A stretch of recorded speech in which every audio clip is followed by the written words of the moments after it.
طابت أوقاتكم بكل خير وأهلا ومرحبا بكم في هذه النشرة والتي نبدأها بأهم العناوين. السفير في سين بطرس يلتقي كبار المسؤولين في حكومة السويد. تنظيم منتدى وطني في عصب عن الموروثات الثقافية.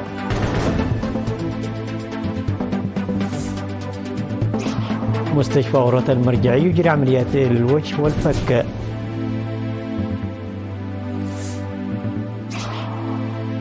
النيجر تجرد اللغة الفرنسية من صفة اللغة الرسمية.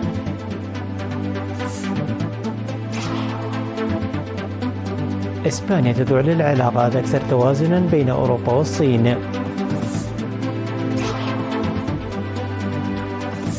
تركيا وإسرائيل تتفقان على حوار لتجنب الصدام في سوريا. إلى التفاصيل. التقى سفير إريتريا في جمهورية إيطاليا والسفير غير المقيم بالمملكة السويدية السفير في سين بطرس كبار المسؤولين في حكومة السويد. وعقدت الاجتماعات في ستوكهولم في الفترة من 3 وحتى 10 من أبريل، حيث التقى بوزيرة الخارجية السيد ماريا مالمار ومدير عام شؤون الدولية السيد مايكل بليدفون، بالإضافة إلى لقاء مسؤولة شؤون الهجرة السيدة صوفيا أستمارك ليبحث العلاقات الثنائية والشؤون الإقليمية والدولية ذات الصلة. كما عقد السفير في سين بطرس سيمينارا لمسؤولو التنظيمات الوطنية الإريترية في الدول الإسكندنافية، وتناول الأوضاع الحالية في البلاد والتطورات الإقليمية والدولية والتطورات الأخيرة وتأثيرها الدولي بحسب المعلومات الواردة من هناك. افتتح في 11 من أبريل بقاعة بولينكوما في عصب المنتدى الوطني للموروثات الثقافية تحت شعار النماء الثقافي شعار تطورنا. شهدت مناسبة الافتتاح التي حضرها مفوض الثقافة والرياضة السفير زمد تخلي وقائد القيادة الشرقية العميد أبراهام عندوم وسلطان رحيت عبد القادر داود فعاليات فنية تراثية.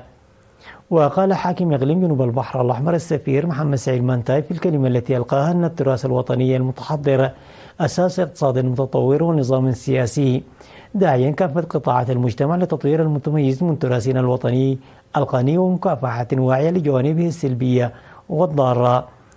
وقالت المدير العام لقسم الثقافة والرياضة بإقليم جنوب البحر الأحمر السيدة حواء محمد أن انعقاد المؤتمر في الإقليم له مضمون كبير، وشكرت كافة المساهمين لإنجاحه. وأوضح مسؤول قسم بحوث الأثر في مفوضية الثقافة والرياضة دكتور تسقاي مدين لوكالة الرنان أن المنتدى الوطني جزء واستمرارية للأنشطة التي تقوم بها المفوضية للحفاظ على الموروثات الثقافية ويهدف تعريف المجتمع والجهات الشريكة. ينظم المنتدى حتى 13 من أبريل وتقدم فيه 13 ورقة عمل حول الموروثات الثقافية والموروثات الثقافية غير المادية والمتحف، وورقتين بشأن محتوى الموروثات الثقافية في إقليم جنوب البحر الأحمر والتاريخ العام لمدينة عصب، بالإضافة إلى زيارات لمواقع ذات الارتباط بالمنتدى. يجري مستشفى أورة المرجعية الوطنية عمليات للوجه والفك بتعاون الأطباء الإريتريين ومجموعة أخصائيين سيرجنس فورس مايلس القادمين من الولايات المتحدة الأمريكية.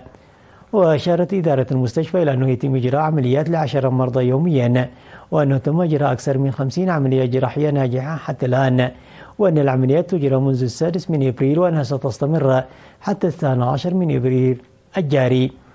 وأفاد قائد الفريق الطبي الدكتور إدوارد زيمبوتوفيز إلى أن هذه العملية جزء من برنامج إجراء العمليات والتدريب الذي ينظم سنويا منذ العام 2007.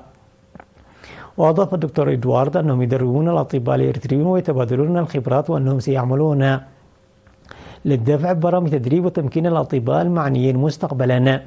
وأضاف الأطباء الإريتريين المشاركين في العمليات بدورهم أن حملات العمليات تزيد من اكتسابهم للخبرات وممارسة عملهم في إجراء العمليات المعقدة، إلى جانب دورها المتميز في تعلم الإجراءات والأدوات الطبية التي أدخلت حديثا في هذا المجال. وذكرت طبيبة الأسنان والوجه والفك الدكتورة ليناش جبريوت إلى أن عدد الأطباء الأخصائيين في هذا المجال يتزايد من وقت إلى آخر، ويستفيد الجيل الشاب من الأطباء ويكتسبون الخبرات بالمشاركة في العمليات الجراحية المعقدة. وأنهم يجتهدون رفع كفاءة للاعتماد على الكوادر الوطنية مستقبلا في إجراء عمليات في هذا المجال وتقديم خدمات طبية متكاملة. عقدت إدارة الإقليم الأوسط اجتماعا يوم 10 من إبريل لإدارة الضواحي المنتخبة حديثا بحث مهام المدراء ولجان القرى. وأوضح المدير العام التنفيذي بإدارة الإقليم الأوسط السيد زريد تولد برهان الهيكل الإداري ومهام إدارة الضواحي ومهام مدراء الضواحي ولجان القرى، وأشاد بالمشاركة الشعبية في برامج التنمية داعيا الدفع بها قدما بتنظيم أقوى وتعزيز برامج الحفاظ على المياه وحماية التربة والسيطرة على بناء المنازل بطريقة غير قانونية وإصلاح البيئة. وشكر حاكم الإقليم الأوسط السيد فساهي هيلي إدارات الضواحي المنتهية ولايتها مناديا الإدارات الجديدة إلى العمل الواعي لتنفيذ رسالة الحكومة والشعب. وقدمت الشهادة التقديرية للمدراء الضواحي ولجان القرى الذين عملوا منذ العام 2022. يذكر انتخاب 165 من مدراء الضواحي و305 من لجان القرى في 83 إدارة ضاحية ب 16 مديرية في الإقليم الأوسط، 35% منهم من الإناث. نظم صندوق الادخار والقروض المسقرة دورة ل 38 من مسؤولو فروع المؤسسة بإقليم شمال البحر الأحمر في الفترة من 3 وحتى 9 من إبريل الجاري بمصوع، وشمل تدريب إدارة الائتمان والتمويل والتخطيط المؤسسي وتقنيات الاتصال وقانون العمل والسياسات والإجراءات الإدارية للمؤسسة. وذكر المدير التنفيذي للمكتب المركزي لمؤسسة مول بالإنابة السيد تافلاس موروما أن التدريب كان أكثر فاعلية لأنه تم تقديمه عبر الكفاءات الداخلية للمؤسسة واستند إلى الخبرة العملية مما ساعد في مراجعة وتبسيط أساليب العمل الحالية وتعزيز الضوابط المتبعة. وحث المتدربين على بذل المزيد من الجهد والتأثير على زملائهم بما اكتسبوه من تدريب وخبرة. واقترح المتدربون من جانبهم تشجيع بناء قدرات الأعضاء من خلال تنظيم دورات تدريبية مماثلة وحديثة، وأن تركز الدورات التدريبية على الأساليب العملية والتعاملية. أفاد مدير البنك التجاري فرع عد وقرب ومديرية منرفرة بالإقليم الجنوبي السيد يوسف تسفاي بأن البنك يقدم خدمات القروض والحسابات المصرفية الجارية والادخار والتحويلات. وذكر بأن لدى البنك 55,000 عميل لحساب الادخار و1500 للحساب الجاري، وأن خدمات التحويلات في تطور مستمر. وقال أن وضع الأموال في البنوك له فوائد الضمان من الحوادث إلى جانب الادخار، وعلى المواطنين الاستفادة من ذلك. وحول مواعيد العمل أوضح السيد يوسف عودة الخدمات إلى سابق عهدها في الأشهر الخمسة الماضية بعد أن كانت في الفترة الصباحية فقط مع إجراءات مكافحة مرض كورونا، وتقدم لفترتي قبل وبعد الظهر من الاثنين إلى الجمعة والفترة الصباحية من يوم السبت. يخدم بنك التجاري فرع عد وقري 6 مديريات. الأخبار العالمية بعد فاصل قصير، تفضلوا بالبقاء معنا.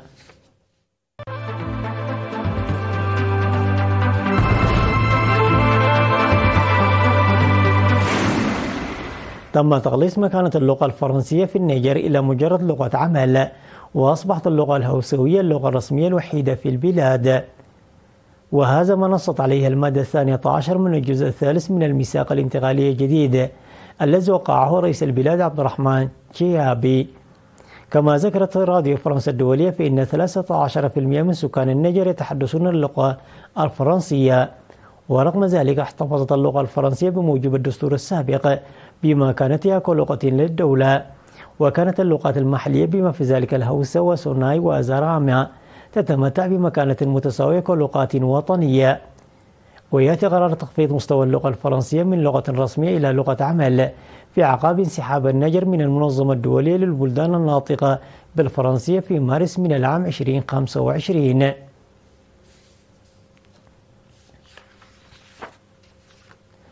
قال رئيس الوزراء الإسباني بيدرو سانشيز بعد اجتماعه مع الرئيس الصيني شي جي بينغ في بكين إن مدريد تفضل علاقة أكثر توازنا بين الاتحاد الأوروبي والصين أساسها التفاوض لحل الخلافات والتعاون في المجالات ذات الاهتمام المشترك.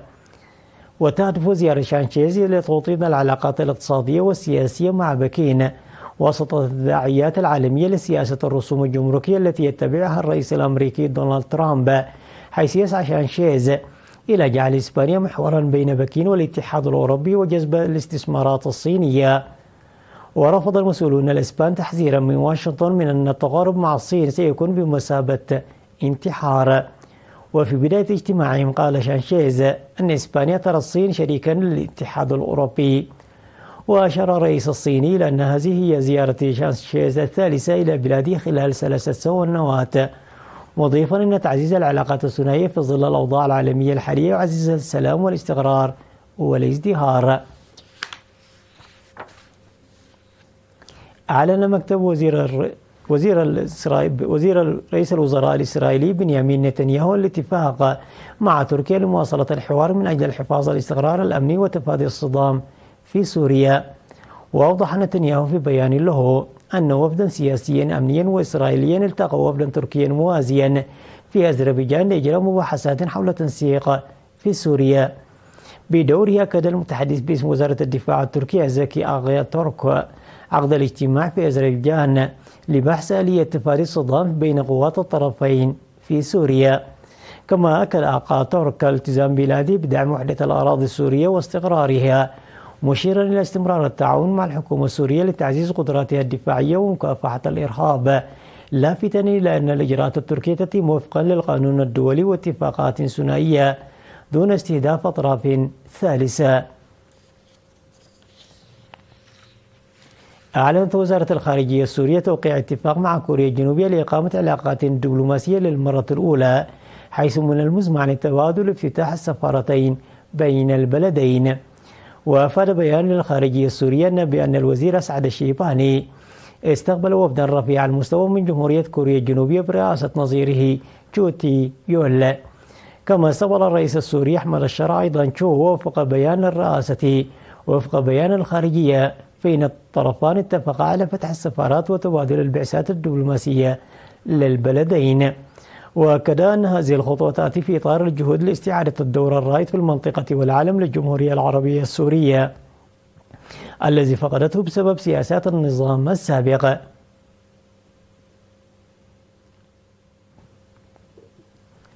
تذكير بالعناوين مرة أخرى.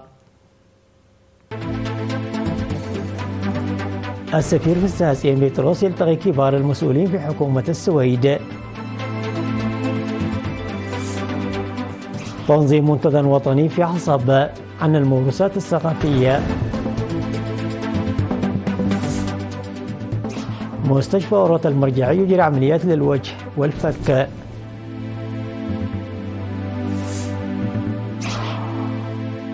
النيجر تجرد اللغة الفرنسية من صفة اللغة الرسمية. إسبانيا تدعو لعلاقات أكثر توازنا بين أوروبا والصين. تركيا وإسرائيل تتفقان على الحوار لتجنب الصدام في سوريا. وصلنا إلى ختام النشرة وإلى اللقاء.